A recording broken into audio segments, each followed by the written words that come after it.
പിന്നെ ഉത്കണ്ഠ എന്താ? ഒന്ന്, പ്രൈവറ്റ് ട്രാൻസ്പോർട്ട് നടത്തുന്ന ആളുകൾക്ക് ഒരു ഉത്കണ്ഠയുണ്ട്, സ്വാഭാവികമാണ്. ഞാൻ അവരോട് പറയുന്നു, നിങ്ങൾ ഇനി മുതൽ പ്രൈവറ്റ് ട്രാൻസ്പോർട്ടുകാരല്ല, നിങ്ങളും പബ്ലിക് ട്രാൻസ്പോർട്ടിന്റെ ഭാഗമാണ്. കാരണം ട്രാൻസ്പോർട്ട് ബസ്സില്ലാത്ത സ്ഥലങ്ങളിൽ ഈ പാവപ്പെട്ടവരെ കൊണ്ടുപോകുന്നത് സ്വകാര്യ ബസ്സുകളാണ്. പണ്ടൊക്കെ വലിയ മുതലാളിമാരാണ് എന്ന് നമ്മൾ പറയും, ബസ് മുതലാളി. ഇപ്പം ഇല്ല. ഇപ്പം ബസ് മുതലാളിയായിട്ട് വീട്ടിലിരുന്ന ബസ് വേറെ വഴിക്ക് പോകും. ഒന്നുകിൽ കണ്ടക്ടറായിട്ട്, അല്ലെങ്കിൽ ചെക്കറായിട്ട്, അല്ലെങ്കിൽ ക്ലീനറായിട്ട് വണ്ടി കയറുന്ന മുതലാളി കൂടി. ആ ഒരു കാലമാണ്. ട്രാൻസ്പോർട്ട് ബിസിനസ് നല്ല ക്രൈസിസിലാണ്. ഈ ഗവൺമെൻറ് അതിനെക്കുറിച്ച് നന്നായി പഠിച്ചിട്ടുണ്ട്. അവർക്ക് കയറി വരാൻ വേണ്ടിയിട്ടുള്ള അന്തരീക്ഷം കൂടി ഈ സർക്കാർ ഉണ്ടാക്കുമെന്ന് ഞാൻ അവർക്ക് വാക്ക് നൽകുന്നു.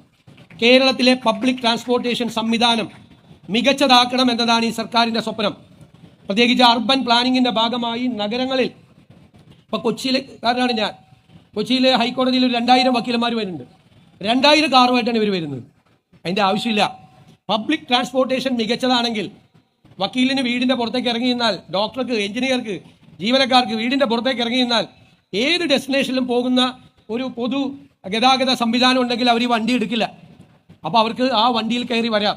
അപ്പം നമ്മുടെ ഈ നഗരങ്ങളിലെ വാഹനങ്ങളുടെ സാന്ദ്രത കുറയ്ക്കാം.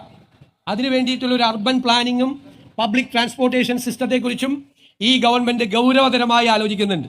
അത് സ്വകാര്യ മേഖല കൂടി അതിൻ്റെ പങ്കാളികളാവും.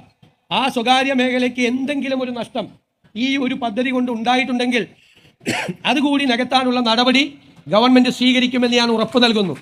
ഒരു സെക്ടറും തളരാൻ പാടില്ല. ഒരു സെക്ടറും തളരുന്ന സെക്ടറിനെ താങ്ങി നിർത്തുകയാണ് ഗവൺമെൻറ്റിൻ്റെ ജോലി.